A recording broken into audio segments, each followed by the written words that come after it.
Bon dia, benvinguts a l'abans informatiu de Notícies 9. El president de la Generalitat, Francesc Camps, ha inaugurat avui en Mutxamel un institut de secundària. L'institut, equipat amb barracons d'última generació i les tecnologies més modernes, serà el millor del món sencer.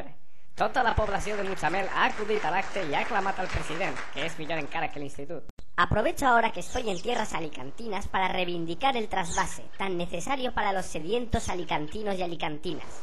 Por culpa del gobierno de Zapatero, sometido a los intereses de los nacionalistas y sus compinches, los separatistas, estos niños y niñas no podrán practicar un deporte tan valenciano, tan alicantino y tan castellonense como es el golf. També els contarem com el president de la Diputació de Castelló, l'excel·lentíssim don Carlos Fabra, ha tornat a demostrar a Nules el seu amor per la província. Señor Fabra, unes preguntes. Señor Fabra, ¿Pedía favor en Ajax perquè li concedir les autoritzacions fitosanitàries als pesticides? Què m'ha pegat? I a València, l'honorable conseller i poeta Alejandro Fondemora ha visitat les instal·lacions de l'Acadèmia Valenciana de la Llengua, acompanyat de la presidenta Ascensió Figueres. Allí ha pogut participar en una reunió de gran transcendència per la identitat valenciana i ha intervingut per salvaguardar l'idioma valencià. ¡Se sienten, coño!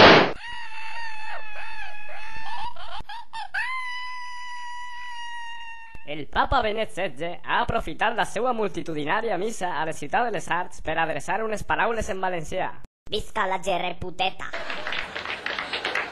Pel que fa a la informació esportiva, els comentarem com el novíssim Port de València ha sigut testimoni de l'acte de presentació del Desafío Espanyol Iberdrola.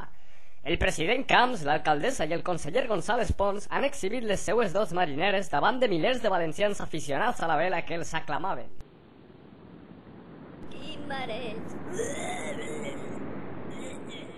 I ara, un abans de l'oratge.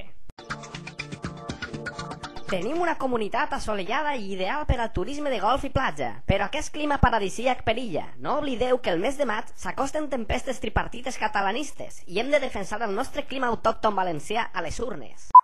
Això és tot per ara. En acabar el següent programa ens ampliarem aquestes i d'altres notícies. I si no demà, no patiu, que d'ací no ens tira ningú.